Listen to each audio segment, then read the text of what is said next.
Antes de começarmos, respire fundo. Porque o mundo em que você está prestes a entrar não é gentil, e muito menos justo. Este é um campo de batalha onde estratégia vale mais do que piedade, e onde até o menor erro pode se transformar no maior de todos. Aqui, magia é arma. Magia é poder. E a guerra, ela é inevitável. Eu sou Ana Nogueira, e este é o canal Locran. Seja bem-vindo, e bem-vinda, ao Império. Ao nascimento de uma lenda. Jacob era apenas um rapaz comum, com sonhos grandes demais para a vida que levava. Marcado por perdas, ele foi forçado a crescer rápido demais. Quando completou 18 anos, um decreto caiu sobre o Império. Um decreto que não escolheu apenas Jacob, mas todos. A guerra. Para muitos, foi uma sentença. Para Jacob, uma oportunidade. A chance de tentar realizar um sonho proibido, tornar-se um érevo. Agora, ele se vê no centro de uma guerra continental, onde magia e decisões moldam destinos, e onde um único erro pode ceifar inúmeras vidas. Se esse tipo de história te fisga, deixa o like agora e ativa o sininho. Assim, o YouTube entende que você quer mais episódios como este, e leva essa história para ainda mais pessoas. Prontos?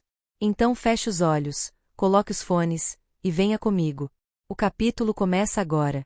Edição especial, Ciência e Defesa Magos, Érevos e Carmesins, as armas vivas do Império. Publicação destinada à instrução civil sobre as Forças Arcanas Imperiais, conforme diretrizes do Ministério da Informação, Ano Imperial 1923. A nova era da magia militar. Com o avanço das campanhas continentais e a modernização das academias militares, o Império consolidou a compreensão de que a magia deixou de ser um mito folclórico para se tornar um instrumento científico de defesa nacional. Antes tida como um talento imprevisível e restrito a poucos indivíduos, a magia foi reorganizada em fundamentos técnicos, dispositivos de estabilização e categorias especiais de soldados arcano-táticos. A população, cada vez mais próxima das realidades da guerra aérea moderna, tem demonstrado interesse crescente em compreender quem são esses combatentes e por que o Estado-Maior os considera recursos de importância estratégica máxima. Para isso, esta edição apresenta uma visão clara e acessível dos três pilares da capacidade arcana nacional: magos, érevos e os carmesins, bem como dos dispositivos que tornam suas operações possíveis. Magos, a espinha dorsal da defesa aérea. Apesar de representarem menos de 0,1% da população, os magos constituem a maior parte das forças arcanas mobilizadas pelo Império. Sua função envolve voo sustentado por mana estabilizada, apoio a unidades terrestres e condução de feitiços padronizados para combate e reconhecimento. O uso dos núcleos táticos arcanos, conhecidos como núcleo Zone, permitiu que o treinamento desses soldados fosse padronizado, tornando o processo de conjuração mais seguro e previsível. Graças a esses dispositivos, a magia deixou de ser um fenômeno instável para se tornar uma ferramenta militar confiável, essencial para a doutrina moderna. Ainda assim, os limites físicos permanecem claros. Refluxos de mana podem causar fadiga intensa, e a manipulação de grandes volumes energéticos exige disciplina constante. Por isso, mesmo que indispensáveis, esses magos são classificados como recursos operacionais substituíveis. Érevos, os herdeiros da mana. Nos últimos anos, um novo termo entrou para o vocabulário militar e científico: érevo. A classificação surgiu após o incidente de fulminação de Ludenhof, quando estudos confirmaram a existência de um pequeno grupo de indivíduos cuja afinidade com a mana ultrapassa qualquer padrão conhecido. Ao contrário do mago, que força a mana a obedecer por meio de dispositivos reguladores, um érevo integra a mana ao próprio corpo, circulando-a como parte de um processo natural. Isso lhes permite operar equipamentos de alto risco, executar feitiços mais potentes e detectar variações energéticas no ambiente sem auxílio externo. A produção energética superior, registrada em até 5 vezes o nível padrão, explica por que tais indivíduos são vistos como recursos estratégicos comparáveis a armamentos de grande escala. Oficialmente, o Império os descreve como soldados de excepcional compatibilidade. Extraoficialmente, são protegidos com prioridade máxima e designados a funções de impacto tático. O mistério de sua origem. Relatórios confidenciais, parcialmente divulgados ao público, mencionam a chamada variante genômica erebeliana, encontrada em linhagens antigas de regiões montanhosas. Embora o governo mantenha discrição cautelosa sobre o assunto, cientistas afirmam que tal variante pode explicar a predisposição natural dos érevos à manipulação ampliada de mana. A política externa do Império é clara: a existência desses indivíduos não deve, sob hipótese alguma, reforçar arsenais estrangeiros. Por isso, o monitoramento e a formação dos érevos seguem protocolos rígidos conduzidos por unidades de elite. Núcleo Zone, o coração da magia moderna. Nenhum avanço seria possível sem os núcleos táticos arcanos modelo N3, desenvolvidos pelo Dr. Enchel von Aldebrecht-Ebrebrechauschald e sua equipe de engenharia arcano-analógica. Esses dispositivos compactos funcionam como estabilizadores energéticos, convertendo a mana do usuário em feitiços precisos e seguros. Cada núcleo possui sua própria assinatura arcana, necessitando de sincronização individual com o mago. Uma unidade mal calibrada pode falhar de forma catastrófica, razão pela qual o treinamento e a manutenção são rigidamente supervisionados. O custo de cada núcleo, comparável ao de armas pesadas de alto valor, evidencia sua importância para a supremacia aérea do país. O fenótipo carmesim, os olhos que veem a mana. Ainda mais raros que os érevos, os portadores do fenótipo carmesim são facilmente identificáveis pelos olhos vermelhos naturais, cuja tonalidade reflete a alta concentração de mana em seus corpos. Esses indivíduos apresentam sensibilidade energética extrema, sendo capazes de visualizar fluxos arcanos no ambiente e identificar a cor mágica presente em outros usuários. O fluxo interno de mana ocorre de forma desobstruída, o que torna suas conjurações mais rápidas, estáveis e resistentes ao desgaste físico. Por essa razão, os carmesins possuem prioridade em programas experimentais e no uso de equipamentos não autorizados para magos comuns. Todos os carmesins são, por definição, érevos, mas apenas uma fração mínima dos érevos apresenta o fenótipo carmesim. O Estado-Maior os classifica como ativos de convergência arcana total. Estratégia e doutrina, porque esses indivíduos são essenciais. A política militar imperial estabelece que érevos só podem servir em unidades especializadas, enquanto carmesins são registrados no Arquivo Nacional de Mana desde a infância. Ambos podem empregar núcleos instáveis e módulos de sobrecarga, ampliando enormemente o poder tático das tropas. A decisão não se baseia apenas em eficiência. Trata-se de segurança nacional. Em uma era marcada por tensões internacionais e avanços tecnológicos acelerados, o controle sobre esses indivíduos equivale ao controle sobre o próprio futuro militar do Império. Relatório oficial divulgado ao público. A seguir, trecho aprovado para divulgação pelo Estado-Maior. A presença de um érevo equivale ao deslocamento antecipado de uma companhia inteira. A presença de um carmesim não encontra parâmetro numérico. Na Batalha de Vismar, um único indivíduo de olhos vermelhos neutralizou uma formação aérea inimiga antes que a artilharia concluísse o primeiro cálculo. São multiplicadores táticos. Se não forem empregados por nós, serão empregados contra nós. Major-General Kurtzheimer. Capítulo 5. Separação. A neve caía sem pressa sobre o pátio principal, acumulando uma camada fina sobre a pedra negra. O piso era frio e rígido, com uma textura quase áspera sob as botas, como se tivesse sido feito para não permitir conforto algum. Jacob manteve o olhar à frente, mas sentia o peso daquele lugar subir pelas pernas até o estômago. 180 fileiras. 180 cidades diferentes. 180 destinos lançadas no mesmo tabuleiro. Na fileira dele estavam apenas 3 cadetes, ele, Victoria e o garoto ruivo que ainda não tinha demonstrado qualquer emoção além de irritação silenciosa. Os únicos da capital a passarem pelo processo seletivo. As outras fileiras variavam entre 3 e 6 pessoas, exceto uma, com 12. Jacob engoliu em seco ao perceber que aquele número maior não significava excelência, mas taxa de sobrevivência até o teste final. O vento bateu no rosto dele com força. O cheiro úmido da neve misturava-se ao metal frio dos uniformes. As marchas ecoavam como golpes secos, todas no mesmo ritmo, como se cada passo fosse parte de uma máquina viva. Jacob respirou fundo, tentando esconder o leve tremor nas mãos. Victoria, ao lado, parecia uma estátua. Nem o vento mexia o cabelo dela. O ruivo continuava imóvel, queixo travado, como se estivesse tentando provar algo para alguém que não estava ali. Os oficiais que conduziam os recém-chegados observavam sem pressa. Uniformes de cobre queimado, luvas reforçadas, expressões cinzentas. Enquanto passavam entre as fileiras, olhavam cada cadete com a mesma calma que um açougueiro usa para escolher carne. Um deles parou diante de Jacob. O olhar não dizia nada. Não buscava nada. Apenas avaliava. Depois seguiu adiante sem emitir um som. Jacob sentiu o estômago se contrair.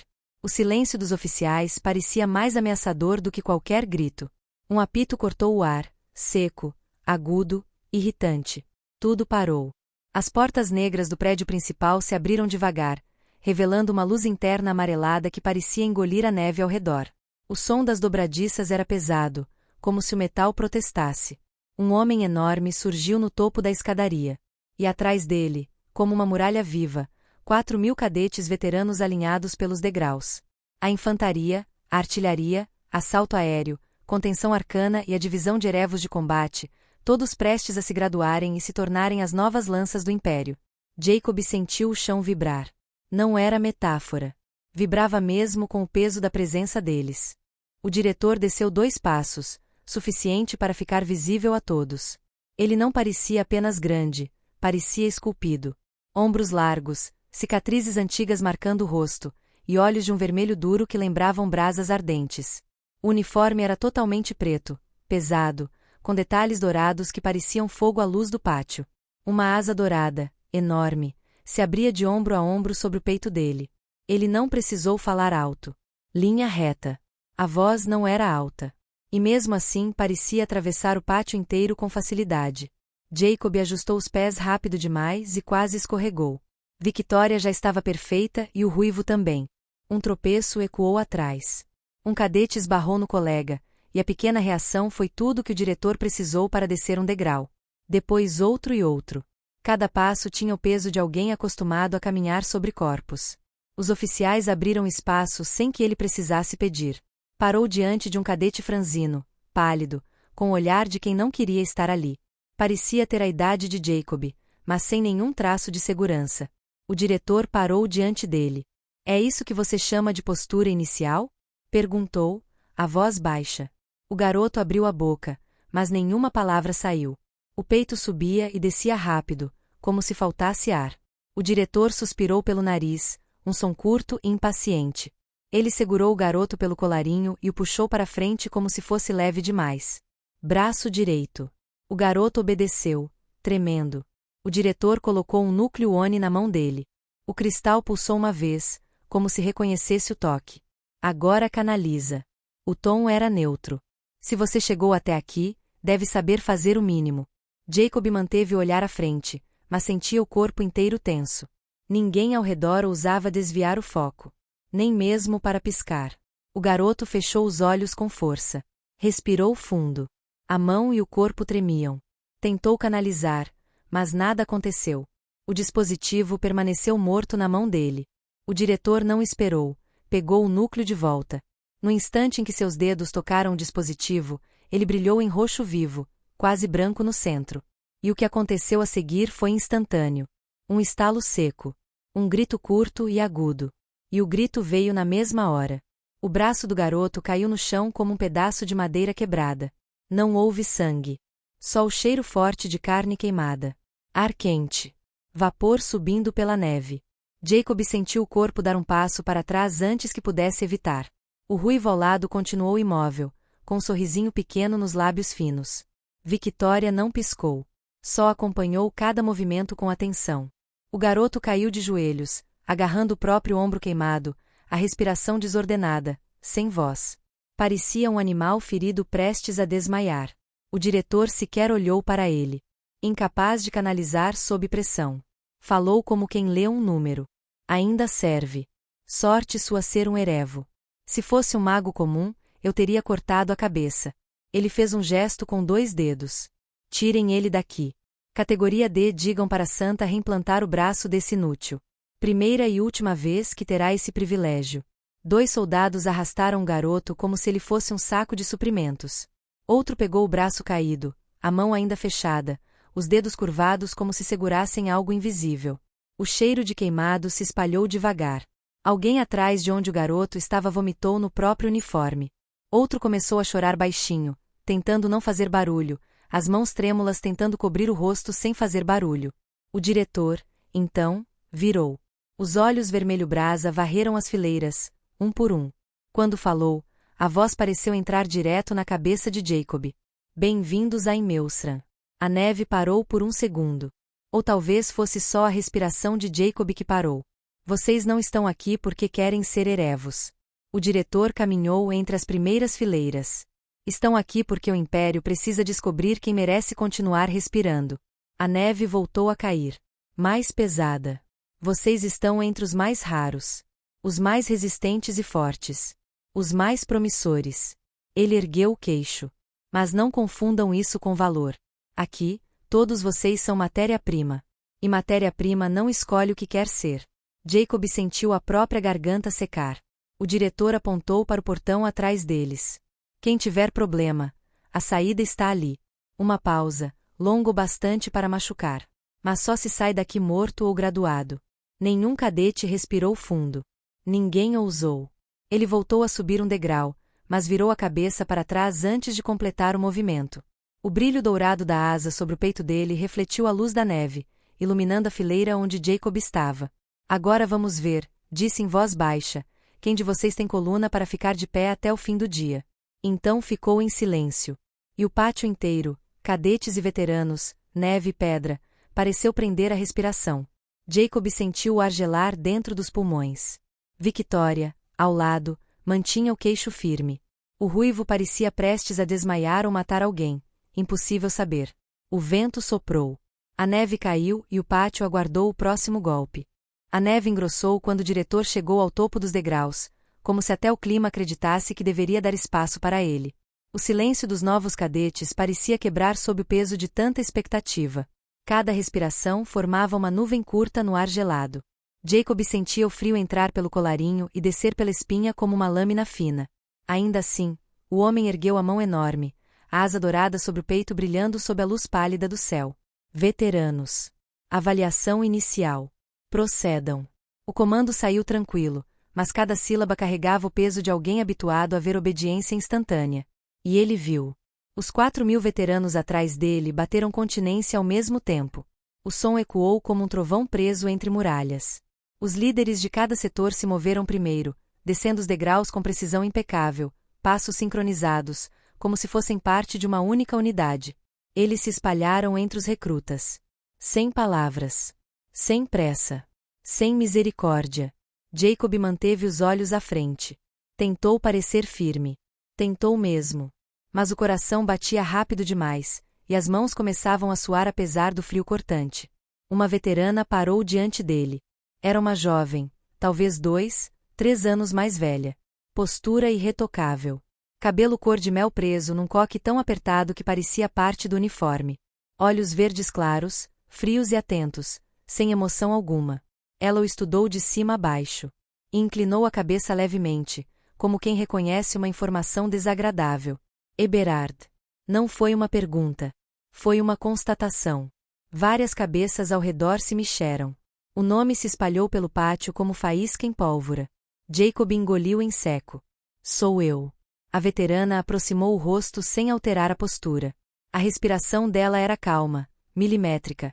Irei deixar algo claro para você antes de começarmos. A voz baixa, precisa. Seu nome não vale nada aqui. Uma pausa curta. Se tentar se apoiar nele, não irá durar uma semana. Jacob engoliu o orgulho, o medo e a raiva que tentavam subir. Eu sei. Ela arqueou a sobrancelha. Não sabe. Estalou os dedos. O núcleo Oni preso ao peito dela brilhou num brilho amarelo intenso. A mudança foi imediata. O ar ficou pesado. O solo vibrava sob as botas. Jacob sentiu o peito comprimir, como se alguém tivesse colocado uma placa de aço sobre ele e começado a empurrar devagar. A gravidade aumentou. O corpo dele tentou ceder. Os joelhos começaram a fraquejar. A respiração ficou curta, rasgada. A visão tremeu nos cantos. A pedra sob seus pés estalou, formando microfissuras.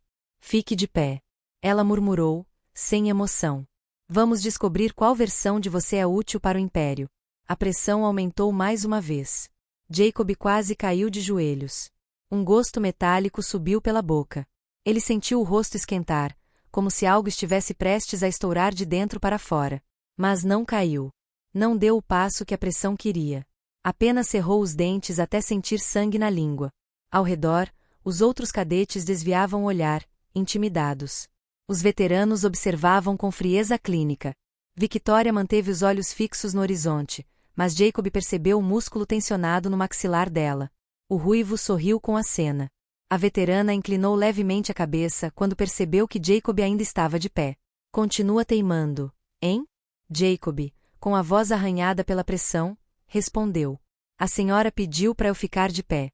A luz dourada piscou uma vez. E ela desativou o núcleo ONI. A gravidade caiu de volta ao normal tão rápido que Jacob quase perdeu o equilíbrio. A veterana registrou algo em uma prancheta, ainda sem expressão. Persistência idiota. Ela anotou mais uma linha. Gosto disso. Jacob respirou fundo, tentando estabilizar o oxigênio no peito. O diretor, no alto da escada, observava a cena com atenção incomum. Os olhos vermelhos dele pareciam avaliar Jacob com a precisão de um rifle. Quando os veteranos terminaram a inspeção, o diretor desceu 2 degraus e abriu os braços, como alguém apresentando uma máquina de guerra recém-fabricada. Recrutas, a voz dele soou pesada e limpa, sem pressa. A academia em Melsra não é um colégio, nem um sonho patriótico. A neve silenciou. Esta instituição existe para transformar uma possibilidade em uma arma. E descartar o que não serve. Ninguém se mexeu. Vocês serão treinados, triturados e analisados todos os dias. Não para honrar sua cidade, sua família ou seu passado. Um olhar breve, direto para Jacob. Mas para provar se tem o direito de continuar existindo. As fileiras ficaram imóveis como pedra.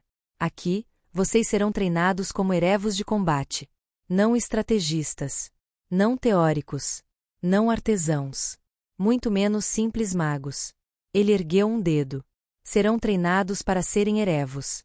Combatentes de elite. Armas moldadas para o Império e apenas para o Império. O vento soprou, levantando neve do chão. Aqui, não treinamos magia. Treinamos disciplina. Doutrina. Obediência. Vocês aprenderão a canalizar sem pensar, a agir sem hesitar, a matar sem duvidar. Um silêncio seco cortou o pátio. Em Melsra os mudará. Isso não é promessa.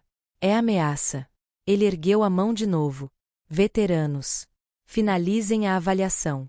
Mas antes que os veteranos se movessem, o diretor inclinou levemente a cabeça.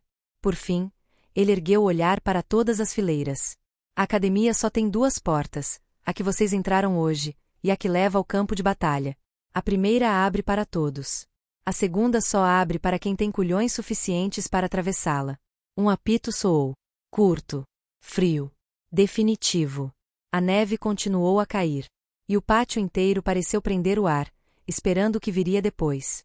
A noite havia caído sobre Melsra como um manto pesado.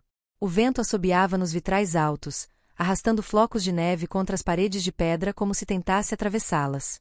No interior do prédio principal, porém, nada se movia. O silêncio parecia deliberado, disciplinado, quase militar. A porta da sala do diretor se fechou atrás de Ilse com um estalo seco.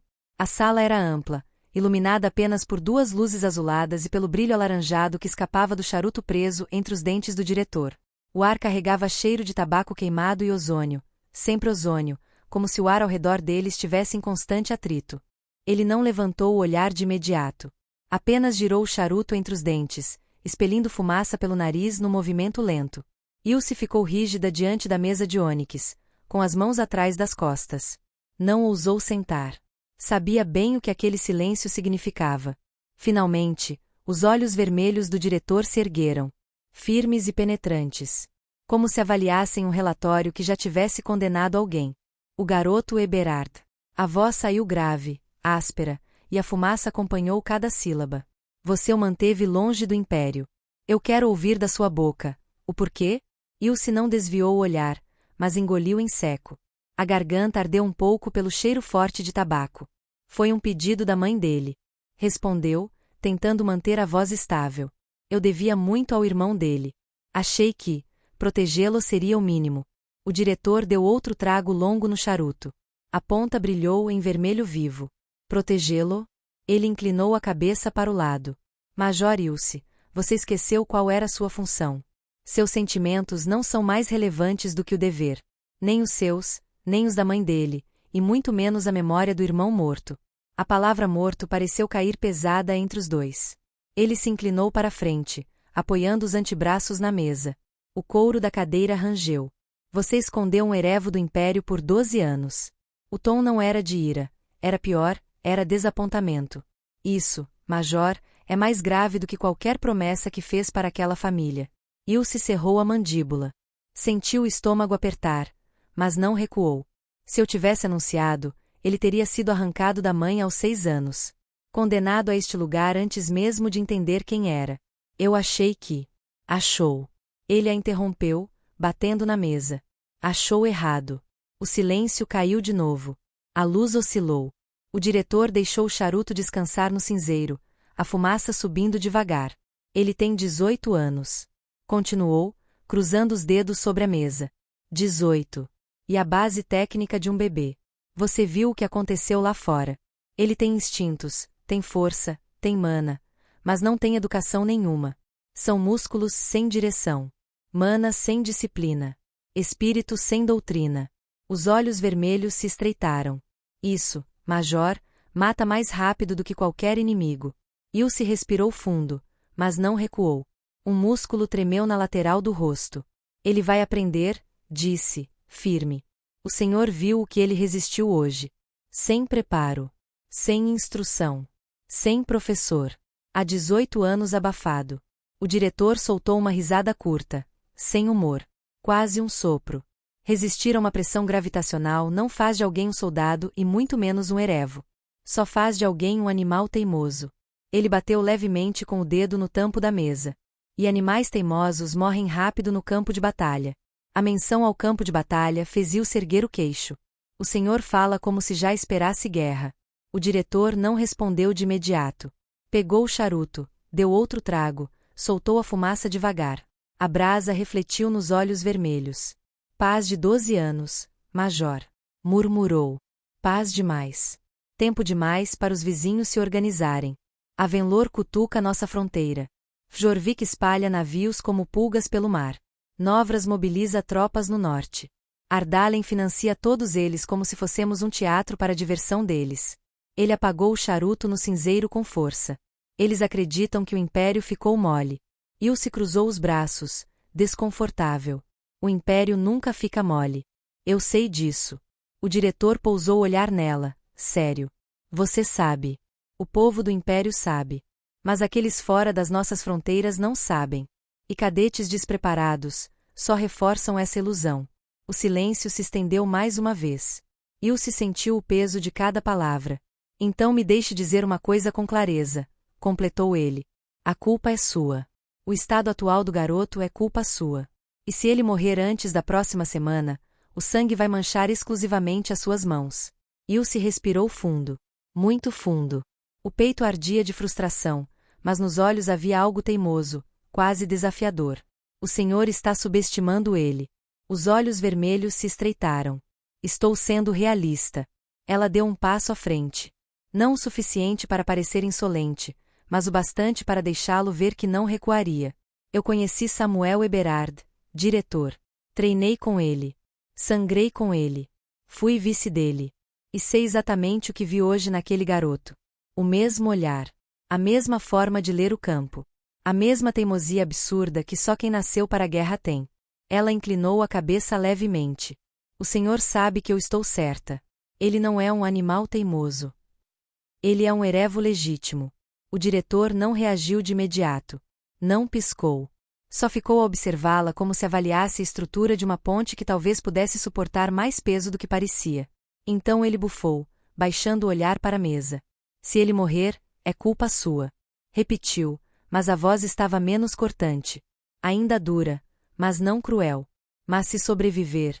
Ilse ergueu uma sobrancelha, esperando. Ele deixou a frase morrer no ar. Depois, acenou levemente com a mão, um gesto brusco. Tire esse cheiro de laboratório da minha sala. E certifique-se de entregar os novos protótipos aos veteranos antes do amanhecer. Eles vão precisar deles antes do esperado. Ilse virou-se para a porta. Quando sua mão tocou a maçaneta fria, ele falou novamente, numa voz mais baixa, quase pensativa. Major. Ela parou, sem olhar para trás. Eu realmente vi algo naquele garoto, murmurou ele. Algo que não esperava ver de novo. Ilse fechou os olhos por um instante, contendo um sorriso que quase apareceu. Eu avisei. Disse, enfim, e saiu. A porta se fechou com um estalo seco. E lá dentro, sozinho, o diretor ficou olhando para a fumaça subir, como se tentasse enxergar, no meio dela, o início inevitável da guerra que todos fingiam não ver. O corredor era longo e silencioso, iluminado apenas por luzes embutidas nas paredes, que estalavam ocasionalmente como se respirassem. Os passos de Jacob ecoavam sozinhos, marcando o ritmo da ansiedade que se acumulava no peito. Cada porta numerada parecia igual, cada placa prateada igualmente impassível. O oficial que o acompanhava parou diante da porta 218. Eberhard. A voz era seca como papel velho. Seu alojamento. Descanse. Amanhã não teremos paciência para cadáver cansado. Ele fez continência e se afastou, deixando Jacob encarando a porta como se ela estivesse prestes a julgá-lo também. Jacob inspirou fundo, girou a maçaneta. A porta abriu com um suspiro. O quarto era exatamente o que a academia prometia, austeridade e grandeza ao mesmo tempo. Minimalista, frio, organizado ao ponto de intimidar. A cama alinhada, a mesa estreita, o painel rúnico iluminando com luz suave, e a imensa janela de cristal revelando montanhas e vales cobertos pela névoa noturna. Por alguns segundos, Jacob ficou parado. Era pequeno. Mas era dele. O primeiro espaço em toda a vida que era só dele. Ele entrou, fechou a porta devagar e deixou a testa repousar contra ela. O corpo inteiro finalmente cedeu, a pressão da veterana, o olhar vermelho do diretor, o medo de fracassar, o peso do sobrenome, tudo veio de uma vez. Ele se deixou deslizar até sentar no chão. Eu estou mesmo aqui, murmurou, quase rindo, quase chorando. A garganta apertou. Aquele era o momento em que ele finalmente poderia falar com alguém que amava, e que talvez estivesse agora exatamente tão preocupada quanto ele. Jacob levantou e foi até a mesa. Sobre ela havia um dispositivo metálico, com uma manivela lateral e válvulas pequenas ligadas a runas de transmissão. Era o modelo militar padrão de comunicação, transmissor rúnico RT-01, usado desde a Guerra dos Três Frentes. Mistura de rádio com mana estabilizada. Áspero, robusto e pesado. Ele girou a manivela até ouvir o estalo da carga acumulando energia. A válvula acendeu em azul. Girou o seletor até encontrar o canal doméstico seguro. Vamos lá, por favor, atende, sussurrou. Um chiado. Um estalo. Depois, a voz da mãe dele. Jacob. Baixa, surpresa, e tremendo. O ar saiu dos pulmões dele como uma prece. Mãe, sou eu. Eu cheguei. Houve um silêncio sufocado do outro lado. Ele ouviu a mãe respirar fundo, como se segurasse o choro. Meu filho, você está bem? Por favor, diga que está bem. Que eles não. Eu estou vivo, respondeu, tentando sorrir. O que, considerando o dia de hoje, já é uma vitória absurda. Do outro lado, ela soltou um riso curto, nervoso. Seu humor é igual ao do seu irmão. Uma pausa pesada. Ele estaria orgulhoso de você, sabia? Jacob apertou a beira da mesa até os dedos doerem. Mãe, você acha mesmo? Eu sei. A voz dela ficou firme, como se sustentasse os dois. Você sempre quis isso. Sempre correu atrás disso. Samuel via o brilho que você tenta esconder. Ele dizia que um dia você ultrapassaria ele. Jacob mordeu o lábio. Ele dizia isso só para me animar. Ele não desperdiçava palavras com mentira. A mãe sorriu na voz. Você vai ser grande, meu filho. O mundo não vai ter escolha além de te notar. Ele fechou os olhos. Uma lágrima escapou sem permissão. Mãe, eu tô com medo. Só os idiotas não têm.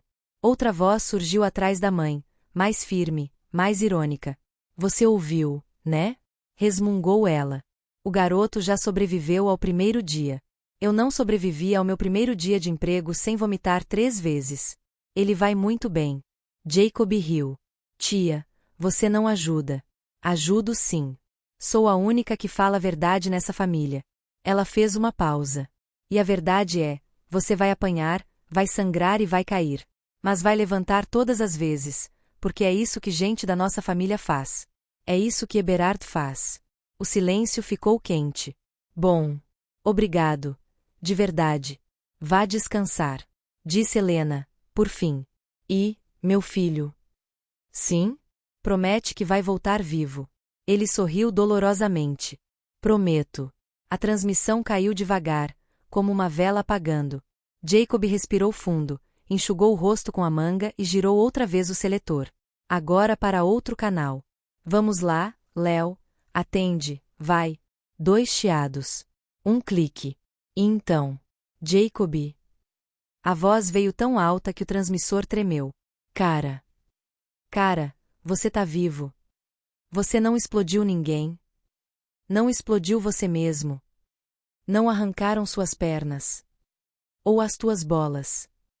Ou o fígado. Jacob suspirou, mas sorriu. Boa noite pra você também. Me responde. Léo parecia desesperado, mas também tentando não mostrar. Eu estava apostando com meu colega de quarto que você ia fazer alguma cagada antes do almoço, mas aí você some o dia inteiro. Léo, eu tô bem. Barulhos metálicos ecoaram, provavelmente Léo mexendo em sucata enquanto falava. Não, você não tá. Você tá fingindo. Eu conheço tua voz. É a voz de quase fui enrabado antes do café da manhã. Jacob riu alto. O som aliviou alguma coisa dentro dele. Não foi 3 vezes. 2, talvez. Não ajuda. Mais barulho, ferramentas caindo. Olha, se você tiver morrido um pouquinho, só um pouquinho, me fala que eu dou um jeito. Eu crio uma prótese de alma, um braço de mana, sei lá. Léo, eu só tô cansado. Só isso. Silêncio. Silêncio real. A voz de Léo voltou mais baixa, mais sincera. Eu tava preocupado. Muito. Uma pausa curta. Você merece isso, sabe? Estar aí. Jacob respirou fundo. Ei, eu prometo que não vou sumir. Você não tem esse direito. A voz ficou firme e quebrada ao mesmo tempo. Você é minha família, Jacob. Se você morrer, eu juro por tudo que existe que eu te ressuscito só pra te matar eu mesmo. Jacob sorriu, mas sentiu os olhos queimarem. Léo, obrigado. Só, fica vivo, tá? Mesmo que seja só por teimosia. Léo pigarreou, tentando mudar o tom. Agora diz, como é esse quarto aí? Cheio de luxo imperial? Tem uma cama de ouro? Uma banheira de mana? Tem, uma cama. E? Uma mesa. E? Uma janela gigante. Silêncio. Depois. Tá zoando. Uma janela? Uma janelona imperial? Cheia de vista. Você ganhou uma janela e eu ganhei um porão com cheiro de ferrugem. É isso mesmo? Jacob riu. Acho que sim. Léo bufou teatralmente. A injustiça é real. O riso de Jacob preencheu o quarto inteiro. E pela primeira vez desde que pisara naquela academia, ele sentiu uma coisa antiga, pequena e preciosa crescendo no peito. Esperança. Léo. Sim? Eu vou fazer valer a pena. Ser um erevo. Ser forte. Ser alguém que vocês possam se orgulhar. Léo demorou alguns segundos para responder. Você já é. Só falta o mundo perceber. Jacob se virou para a janela, observando a neve cair em silêncio. E pela primeira vez na vida, ele não quis fugir da escuridão do mundo. Quis atravessá-la. Obrigado, Léo. Só não morre. Aí eu agradeço de volta. A transmissão caiu devagar. Jacob ficou ali, diante da vista absurda da janela, respirando o ar frio que entrava pelas frestas. Eu vou conseguir, murmurou, para ninguém e para todos. Mesmo que eu tenha que morrer tentando. Ele se deitou na cama, ainda vestido, os olhos fixos na imensidão do vidro. Primeiro dia. Primeiro passo. Primeira noite. Amanhã. O império começaria a moldá-lo. E ele estava pronto. Ou iria morrer tentando estar. O elevador desceu até o subsolo com um rangido metálico, vibrando como se carregasse um segredo pesado demais para as paredes suportarem. Quando as portas se abriram, o cheiro familiar de ozônio, metal quente e reagentes arcanos invadiu o ar. Ilse entrou no laboratório principal de Immeusran como quem pisa em território sagrado, ou perigoso. As luzes rúnicas tremeluziam no teto alto, projetando sombras longas sobre fileiras de cilindros de armazenamento, tubos de pressão e mesas cobertas por núcleos Oni em repouso. Cada esfera púrpura emitia um brilho discreto, pulsante, como corações artificiais aguardando ordens. Técnicos de jalecos reforçados se moviam em silêncio, anotando leituras, regulando fluxos de mana, medindo instabilidades. Ao verem Ilse, endireitaram a postura, não por respeito, mas por medo de que ela percebesse qualquer falha. Major Ilse. Um deles a cumprimentou com uma inclinação curta. A nova carga chegou intacta. Nenhuma oscilação acima dos 7%. Ótimo. Ela passou por ele sem reduzir o passo. Quero ver os protótipos primeiro. O técnico engoliu em seco e a guiou até a mesa central, uma superfície de aço frio, reforçada com runas de contenção. Ali estava o que ela havia carregado pessoalmente desde o Distrito 1, acompanhada por 6 escoltas e 2 lacres de guerra. Uma caixa metálica preta, pequena, discreta, mas carregando algo capaz de redefinir a balança de poder no continente. Ilse colocou a palma da mão sobre o cristal rúnico na tampa. A caixa reconheceu o toque e se abriu, liberando um sopro de ar frio. Dentro, repousava o vórtice 4 de mana unificada, modelo Salmura. O primeiro núcleo Oni quadrinário da história. Uma esfera translúcida, levemente azulada, com 4 linhas internas girando em sentidos opostos, como um sistema solar enlouquecido. Cada rotação deixava um rastro de luz em espiral, criando a ilusão de profundidade infinita.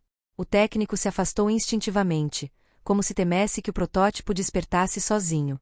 Ele está estável, Major, por enquanto. A voz dele vacilou. Mas o consumo de suporte rúnico é 10 vezes maior que o modelo trinário. Se o cadete não tiver uma base absurdamente sólida, vai implodir. Ilse completou com frieza. Eu sei. Ela pegou o cristal com cuidado. O Salmura pulsou, reagindo à mana dela com uma suavidade incomum. Um sorriso discreto, quase nostálgico, tocou o canto de sua boca. Está mais vivo do que eu esperava. Vivo demais, murmurou o técnico, afastando-se outro passo. Ilse não respondeu. Ela havia visto o suficiente. Era hora de avaliar quem poderia carregar aquilo sem morrer. Algumas horas depois. Os dossiês estavam espalhados diante dela, organizados em fileiras. Cada capa trazia um selo de aptidão, desde incapaz até candidato primário. A maioria tinha selos médios. Alguns poucos, selos dourados. Ela abriu os 3 mais importantes. 1 Victoria von Austerwalde, candidata primária. Idade, 18. Aptidão, alta. Controle de mana, excepcional. Limite de fluxo, estável. Especialização natural, análise arcanomilitar, precisão de canalização. Nota técnica, o tipo de cadete que sobrevive a qualquer doutrina. Rígida, fria e absurdamente eficiente. Possível compatibilidade com modelos experimentais. Ilse assentiu. A menina era perigosa, no bom sentido. 2 Adrian Falkenberg, candidato primário. Idade, 19. Aptidão, alta.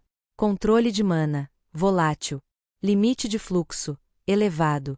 Especialização natural, magia de impacto, resistência física excepcional. Nota técnica, potencial bruto enorme. Falta disciplina. Pode explodir. Ilse soltou um suspiro curto. Adrian era um risco ambulante. Com um núcleo quadrinário, seria ainda mais. 3 Jacob Eberhard, especial selo vermelho. Ela puxou esse dossiê por último. A pasta era mais grossa do que deveria. Mais pesada. E trazia o mesmo tipo de selo especial que, 15 anos atrás, só havia sido usado em Samuel Eberhard. Ilse abriu devagar. Dossiê, Eberhard, Jacob. Classe, Erevo. Idade, 18. Nível de mana base, altíssimo, incomum para idade não treinada. Controle, desestruturado, instintivo. Fluxo de mana, oscilante, potencialmente perigoso. Avaliação psicológica inicial, tendência à resiliência extrema, forte resposta emocional, positivo e negativo. Instinto de sobrevivência elevado, possível aptidão para processamento acelerado sob pressão. Habilidades observadas, dia 1, resistência a cargas gravitacionais acima da média, canalização involuntária sob estresse, adaptação imediata a ambientes hostis, alto limiar de dor. Risco. Sem treinamento prévio, pode quebrar em horas, ou tornar-se um caso excepcional. Nota técnica, do avaliador veterano. Ele não sabe o que é, mas reage como alguém que já nasceu pronto para a guerra. Difícil prever. Difícil controlar. Perigoso, nos 2 sentidos. Ilse respirou, mantendo o olhar fixo na última página. Na parte inferior, havia um comentário manuscrito, com letra dura de alguém que só escrevia relatórios de campo. Potencial, comparável ao soldado Samuel Eberhard, classe, alfa, ponto. Ilse fechou o dossiê com força, como se temesse que alguém pudesse ler aquilo sobre seu ombro. Ele não tem base nenhuma, murmurou para si mesma. Mas tem tudo o que importa. O técnico se aproximou devagar, segurando uma prancheta. Major, os candidatos primários deverão testar o Salmura amanhã ao amanhecer? Ela encarou o protótipo dentro da caixa, que pulsava com energia azulada, como se respirasse. Não. Ilse respondeu, firme. Ainda não. Então quem? Ilse deslizou o dedo sobre a mesa até tocar o dossiê de Jacob. Seu olhar ficou frio. Determinado. Quase duro demais até para ela. Antes dos primários, quero ver como ele reage ao protótipo trinário reforçado. O Eberhard, Major? Ele mal sabe canalizar sem tremer o chão. Por isso mesmo, ela disse, secamente. Quero saber quanto do que ele mostrou hoje foi acidente, e quanto foi instinto. Ela fechou a caixa do Salmura e trancou o lacre rúnico.